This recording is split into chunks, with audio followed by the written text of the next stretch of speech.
I spent 5 years being the guy who fixed everyone's mistakes, stayed late, and quietly made my manager look good. The day I finally got a shot at a promotion, she made one decision behind my back that erased all of it. And then she looked me in the eye and called me ungrateful. So, yeah, this isn't a story about one bad meeting. It's about how someone you trust with your career can decide your ceiling for you and smile while they do it. I work in a mid-sized company that loves the word teamwork almost as much as it loves pretending people don't notice favorites. My title is something bland like project coordinator, but what I actually do is make sure launches don't explode. If a vendor is late, if a client changes their mind at the last second, if someone forgets to attach the right file, it lands on my desk. I don't know how you do it, man, people would say when I'd walk out of a meeting with a last-minute solution. Grant will figure it out, became a running joke. My manager, Melissa, loved that line. On paper, she was great. Smart, calm under pressure, the kind of person senior leadership listened to. In one-on-ones, she'd tell me, "You're my rock, you know that? I trust you more than anyone." Then in group settings, she'd nod towards someone else when a project went well, especially towards Brian.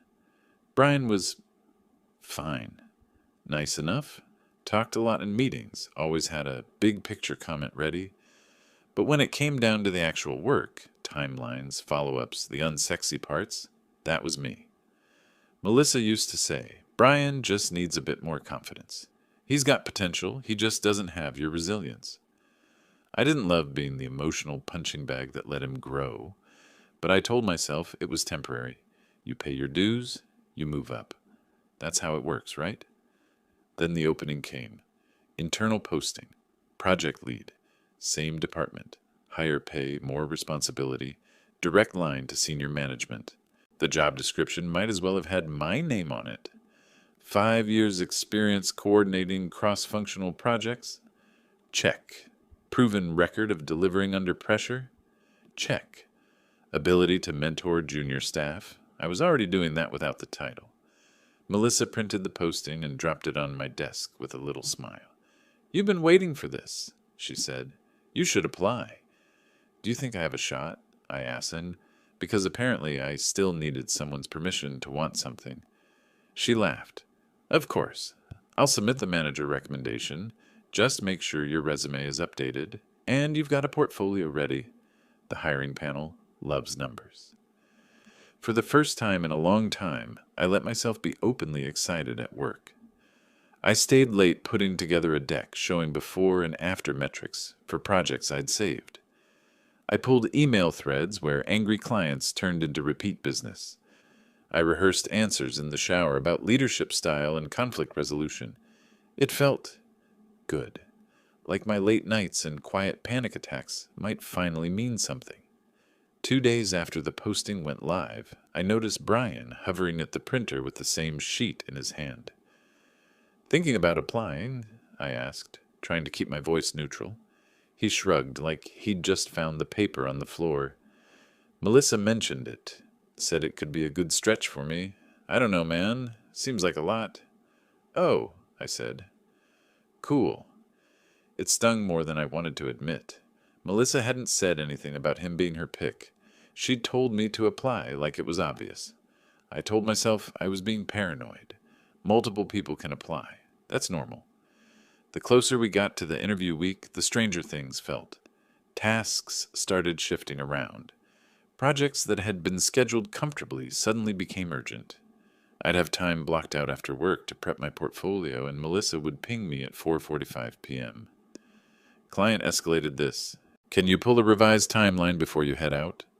Can you jump on a quick call at 6? They're in a different time zone. It'll only take a minute." It never took a minute. Meanwhile, Brian started leaving earlier, whistling, talking about trying on answers to behavioral questions. One afternoon, I walked past a conference room and saw Melissa and him sitting at the table, with the door half closed, his laptop open, her gesturing as she spoke. He looked nervous. She looked like she was coaching. I told myself she was probably doing the same thing for me later. I was wrong. The week before the interviews, Melissa asked me to send her my slide deck. "Just to give it a once-over," she said. "You know how I am with formatting." I hesitated for a second, then emailed it to her. 20 minutes later, she replied with a version marked "Final Reviewed." "Looks great," she wrote. "You're going to crush it." I didn't have time to go through every slide in detail that night. I trusted her. That sentence is the part that still makes me angry when I think about it. I trusted her. The interview invite hit my inbox the next day. Tuesday, 10 a.m. Conference room B. Panel of 3. HR rep, director from another department, and our own senior manager. 30 minutes plus 10 for questions. My calendar blocked itself out like it understood this was a big deal. At home, I ironed my one good shirt. My girlfriend, well, ex now, but that's another story, joked that she'd better get used to me being Mr. Bossman. I laughed, but there was a knot in my stomach that wouldn't untie. On the morning of the interview, the office felt weirdly bright. Too much light, too much air conditioning. My hands shook a little when I poured coffee, so I focused on small rituals. Log in, check emails, review the deck one more time. At 9:34 a.m., my inbox pinged. Subject: Update Project Lead, Interview. I clicked it without thinking. "Hi, Grant. Due to scheduling changes and internal decisions regarding candidate availability, your interview for the project lead position has been canceled at this time. We appreciate your interest and will be in touch about future opportunities. Best? HR." I read it 3 times. Then I checked the timestamp. Sent at 9:33. 27 minutes before I was supposed to be in that room. For a second, I honestly thought it was some kind of prank. I hit refresh. Nothing. I checked my calendar. The block for the interview was gone, like it had never existed. My heart was pounding so hard I could feel it in my teeth. I walked down the hallway to Melissa's office, trying to keep my face neutral. She was at her desk, typing, coffee mug to the left, notebook open. She looked up and smiled like it was any other Tuesday. "Hey, what's up?" she asked. "They canceled my interview," I said. My voice didn't even sound like mine. "Email just came through." Her eyebrows knitted together in this perfect little performance of confusion. "Canceled? Really? That's odd. Did they say why?" I handed her my phone. She read the email, lips pressed together, then let out a soft sigh. "Ugh. HR?" she said. "They've been all over the place lately. Maybe they overbooked? I'll reach out and see what happened. Don't panic." I wasn't panicking. I was numb. "Did you submit my recommendation?" I asked. She blinked. "Of course I did. Last week, remember? I told you." I nodded slowly. "Okay. Look," she added, lowering her voice like she was sharing a secret. "Even if this round doesn't work out, there will be others. You know I value you here. Let me handle this." I walked back to my desk in a daze. The interview slot stayed empty on my calendar, a blank white rectangle where my future was supposed to be. At 10:05, while I was staring at a spreadsheet I couldn't read, Brian walked past my desk in a shirt I'd never seen him wear before. He smelled like too much cologne, and his hair was actually combed. "Big day," I joked weakly because I didn't know what else to say. He gave me a nervous little grin, adjusting his collar. "Yeah, sort of. Melissa just forwarded me an invite last night. Guess they had an opening." He waved a printed email in the air for half a second before tucking it back under his arm. My eyes caught my own name in the faint gray text of the thread above his. "Thanks for sending this over, Melissa," his email read. "I'll be there." And right above it, the line that turned my stomach over. "Since Grant won't be moving forward, please extend his time slot to Brian instead." I didn't go back to Melissa's office, not right away. I sat there for a full minute, staring at the sentence she'd typed. "Since Grant won't be moving forward." Like it was written in some language I didn't understand. The rest of the office moved around me, keyboards clicking, phones ringing, someone laughing 2 desks away. Meanwhile, something inside my chest went very still. I opened my email archive, searched Project Lead, There it was. My original interview invite. Correct time, correct room, sent directly from senior management. It hadn't been rescinded. It had been reassigned by someone who shouldn't have had access to make that call. I pulled up the forwarded chain that Brian had flashed like a trophy. The timestamp showed Melissa had sent it at 8:12 p.m. the night before. I had been prepping my answers at that exact time. I stood up. Walking to Melissa's office felt like walking into a cold wind. She glanced up from her screen when I knocked lightly on the doorframe. "Hey again," she said, smiling like nothing in the world was on fire. "Any update?" "Got one," I answered, stepping inside.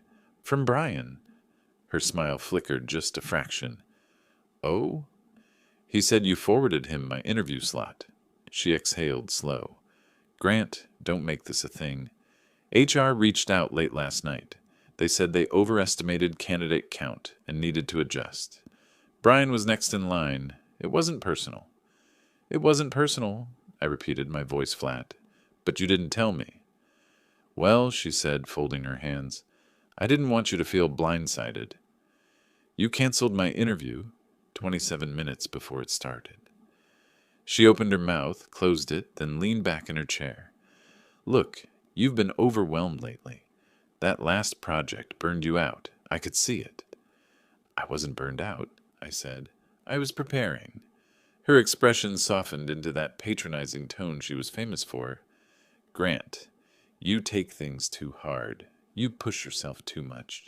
You don't need the added pressure of leadership right now." Pressure, the thing I'd been carrying alone while Brian coasted on enthusiasm. "What about the recommendation?" I asked. "Did you even submit it?" Her silence lasted one beat too long. "I was going to," she said carefully. "But when HR said they were prioritizing internal growth for less experienced staff, I thought it might be better for team dynamics if we what?" I cut in. "Protected Brian's feelings?" She didn't deny it. She didn't need to. The air between us filled in the answer. "You know he struggles with confidence," Melissa said quietly. "He needs a win. And honestly, sometimes it's better to let the team mature at the same pace. Rapid shifts can make things unstable." There it was, not even dressed up in corporate language. Just the bare belief that my progress was a threat, that I should stay where I was because someone else couldn't handle me moving forward. "You lied," I said, "to HR, to me." She shook her head. "I didn't lie. I managed the situation." I laughed once, short, sharp. "Right, managed it." Her tone hardened. "Grant, don't act like I haven't supported you. I've put you on every major project. I've backed you up every time leadership questioned a deadline. I've defended you more than you know." "You defended me," I said, "as long as it kept me under you." Her jaw tightened. "You're being dramatic." "No," I said, "I'm being accurate." And then something in her shifted. Something small but unmistakable. A calculation. A quiet assessment of what version of me she was dealing with. "Look," she said, voice softening again, "don't throw our working relationship away over this. You weren't ready. Brian needed the opportunity more. This is what good leadership looks like, balancing the team, not playing favorites." I stared at her. "You think this is balance?" "It's fairness," she replied. "And honestly, Grant, you should be grateful I didn't let you embarrass yourself. The panel would have eaten you alive in the state you've been in." That was the moment something ripped clean inside me. I left her office without another word. The rest of the day was a blur of faces I couldn't focus on, people asking me questions I couldn't hear. Brian emerging from conference room B, looking flushed and proud, thanking Melissa loudly enough for the whole department to hear. I watched him shake her hand, watched her beam at him like he'd just passed the bar exam. I sat at my desk and opened the deck she'd reviewed. Slide 3 was missing. Slide 7 had the wrong metric, a number that made my results look weaker by half. Slide 10 had formatting errors I knew I hadn't left in. The metadata showed edits at 11:54 p.m. The initials matched her employee ID. It wasn't sabotage by accident. It was sabotage by design. the kind people call for your own good. By late afternoon, I wasn't angry anymore. Anger would have been easier, cleaner. Instead, I felt something colder. The quiet understanding that the person who held the keys to my career had decided I shouldn't advance, and she had acted on it with the confidence of someone who assumed I would never question her. I leaned back in my chair and looked around the office. The fluorescent lights, the fake ficus in the corner, Brian laughing about something that probably wasn't funny. And then the thought dropped into my mind like a stone in water. This wasn't the beginning of the problem. This was the first time I'd noticed the pattern. Melissa's corrections to my presentations, her suggestions to soften my tone in emails, her reminders not to overshadow Brian in meetings. Every time she stepped between me and visibility, framing it as protection. Every time she said, "Let me be the one to handle leadership," with that calm smile. She hadn't been managing my success. She'd been managing my ceiling, and she expected me to stay grateful. I closed my laptop. If she wanted quiet, agreeable Grant, the one who stayed late, covered gaps, took hits for the team, she should have protected that loyalty instead of mistaking it for weakness. Because the moment she forwarded that email, she didn't just take my interview, she made me stop pretending. And I hadn't even started digging yet. I didn't go home after work. I couldn't. My hands were still shaking from the way Melissa had said grateful, like it was some currency I owed her. Instead, I drove to a 24-hour cafe 2 blocks from the office, bought the strongest coffee they sold, and opened my laptop. If Melissa thought she was the only one who could manage a situation, she had badly misjudged the version of me she had created. I started with the presentation she had reviewed. I downloaded the metadata for each slide and sorted them by editor. Every change she made appeared in a neat timeline. 11:54 p.m. to 12:17 a.m. 12 slides touched. 3 altered in ways that materially weakened my case. I saved everything into a folder titled Leadership Development, the most boring name I could think of. Next, I pulled email threads from the past 3 months. Not the obvious ones, the subtle ones. The messages where Melissa told me not to attend director check-ins because the room was already full. The time she redirected praise toward Brian, always with the same framing. He needs visibility more than you right now. Funny how visibility is treated like a pie, as if giving one slice to someone means stealing a slice from someone else. At 10:13 p.m., I hit a thread that made my stomach twist. 3 weeks earlier, Melissa had emailed HR about the promotion workflow. My name wasn't mentioned once. Brian's name appeared twice. Attached was a note about maintaining team morale and balancing growth opportunities to avoid interpersonal strain. Interpersonal strain. That was me. I was the strain. I kept going. Slack messages, calendar invites that excluded me from meetings I should have led, comments she'd left, and shared documents advising me to tone down assertiveness. Brian gets discouraged. It all formed one clear, humiliating pattern. My entire career had been filtered through her anxiety about keeping Brian comfortable. At 11:02 p.m., I clicked open a folder called Project Delta Leadership Prep. It held recordings of our team stand-ups. I scrubbed through one from last month. Something I hadn't noticed in the moment now hit with perfect clarity. Every time I offered a solution, Melissa cut me off with, "Let's let Brian take this one." Even when Brian didn't have an answer, he would look at me for help. I'd step in. Melissa would nod like she'd orchestrated harmony. This wasn't managing. This was containment. My phone buzzed at 11:27 p.m. "Brian, can we talk tomorrow? Melissa said you were upset about the interview thing. I didn't know the slot was yours. I swear." I stared at the message. None of this was his fault in the way people assume fault works. He wasn't malicious. He was just accustomed to being protected. Protection can be a drug, and Melissa was his dealer. I didn't respond. Instead, I opened a new email. Not to Melissa, not to Brian, to HR's investigations team. Subject: formal concern regarding promotion, interference, and managerial misconduct. I didn't send it yet. First, I downloaded every piece of evidence. I packaged it into a zipped archive with timestamps and descriptions. I wasn't going to accuse her, I was going to show them.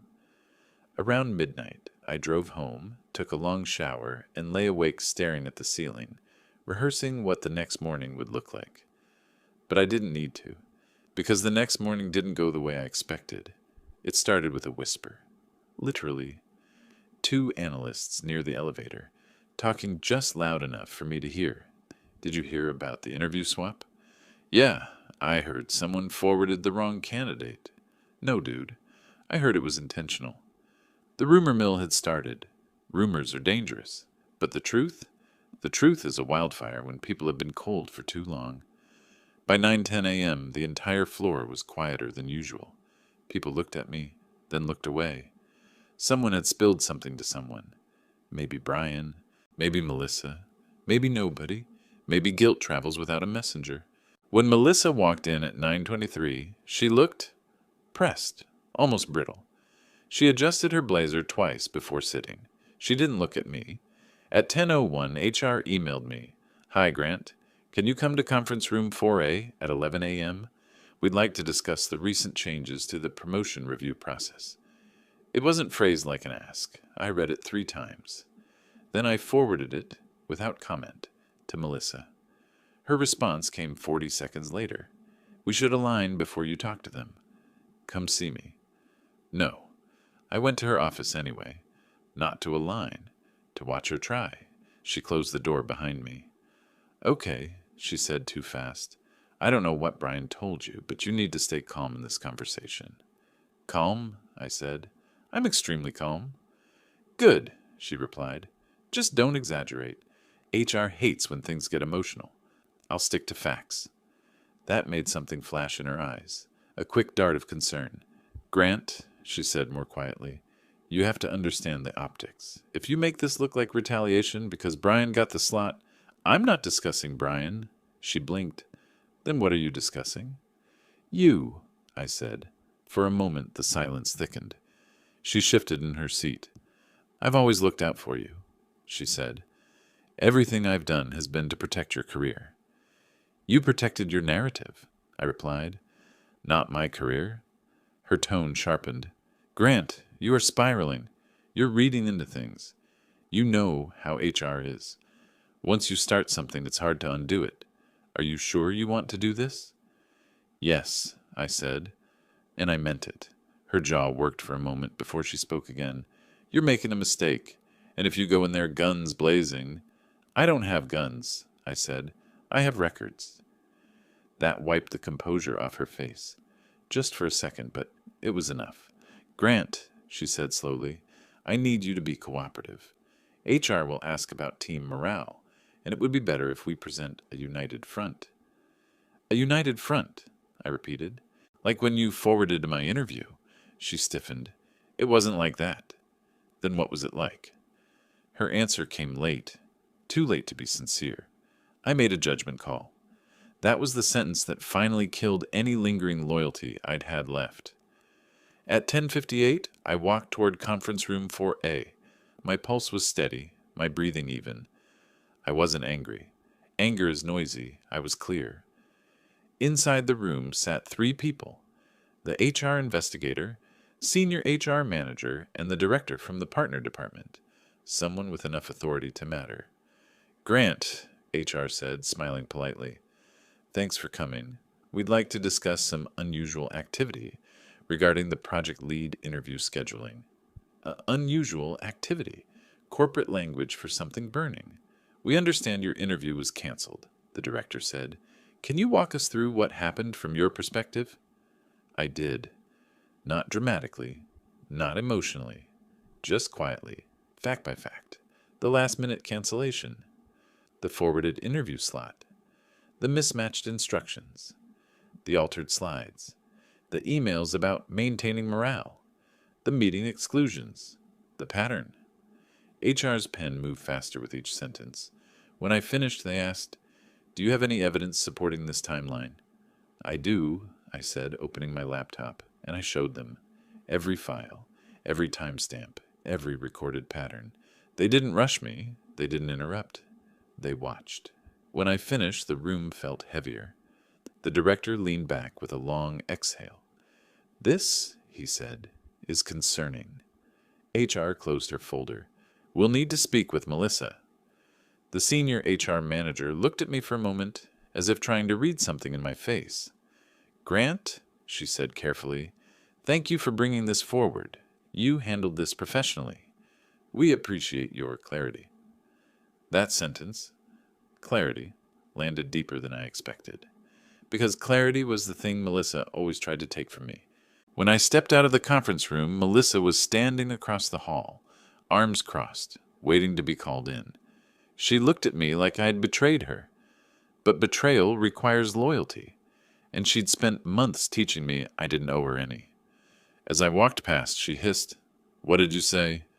I didn't break stride. "Everything," I answered. Melissa wasn't in her office the next morning. Her blazer was still hanging over her chair, and her mug sat half full on the desk. But the lights were off and the door was shut. The department felt like a classroom right after a fight. Too quiet, too aware. People typed slower, whispered more. Every few minutes someone glanced toward the hallway that led to HR. I didn't participate in the speculation. I just did my work. The same work I'd always done. Only now the weight of it didn't feel like something I was carrying for someone else. Around 10:40 a.m., Brian wheeled his chair toward my desk. "Hey, man," he whispered, voice uneven. I didn't know it was your slot, I swear. Melissa told me HR was still sorting things out." I closed the tab I was working on and met his eyes. He looked smaller, not physically, just stripped of something he'd relied on without knowing it. "I know," I said. "This isn't about you." He swallowed, shoulders sinking with relief and shame at the same time. "She's in with HR," he murmured.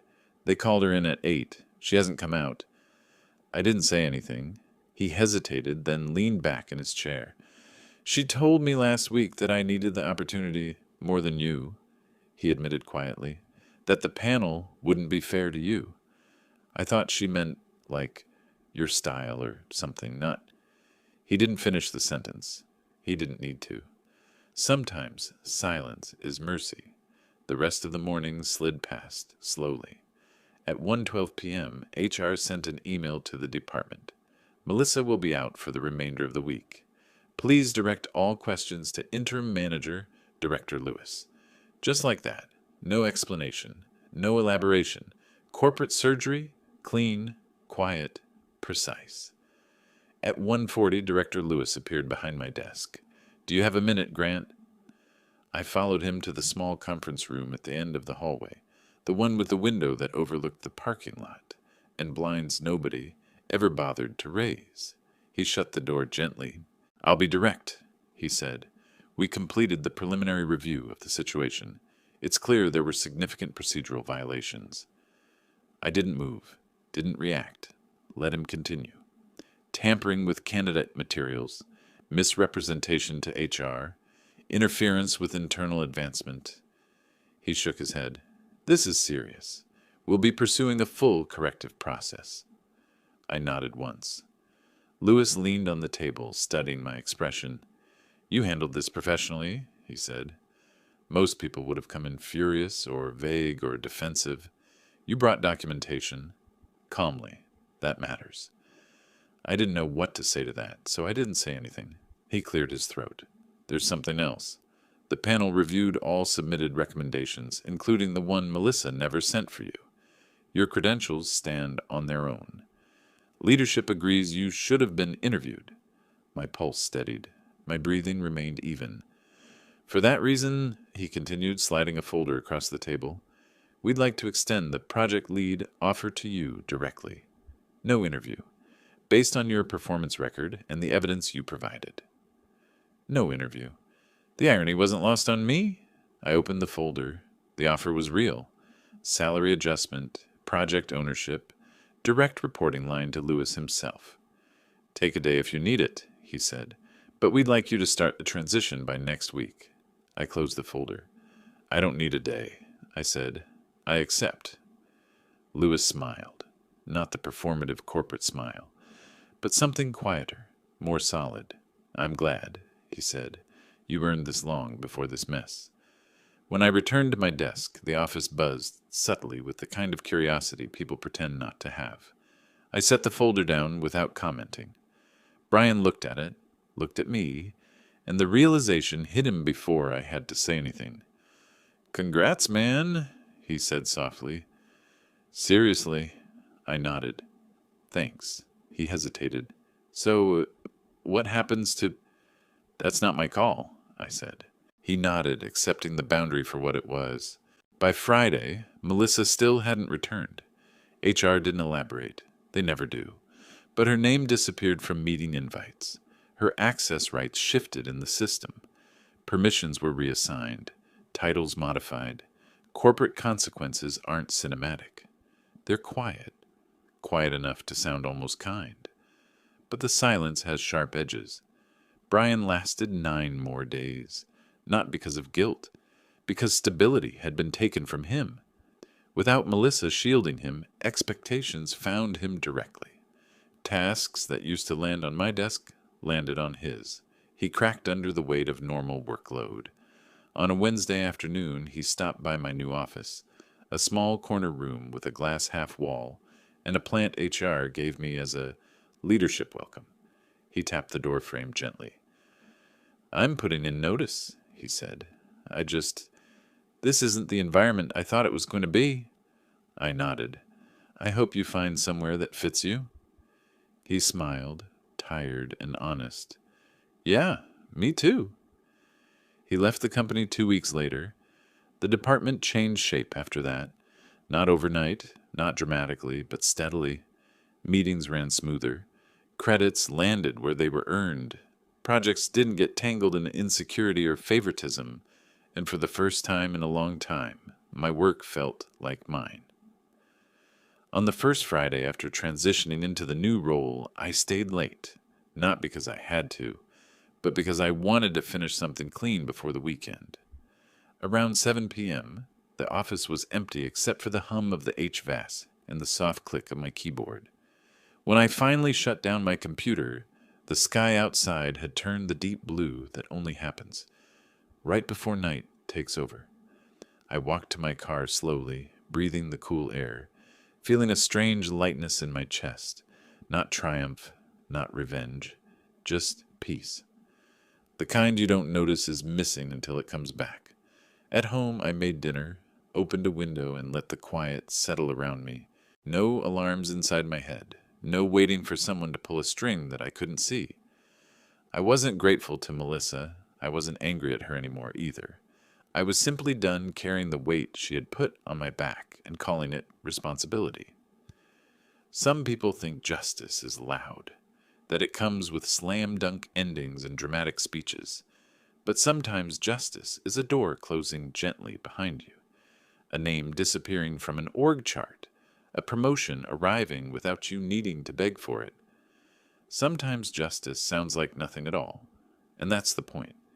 Because when the noise stops, what's left is a life that finally fits, without someone else holding the ceiling down. And I walked into that life quietly, with no audience, no applause, just a clean desk, a new title, and the simple knowledge that I had taken back what was mine all along, my future.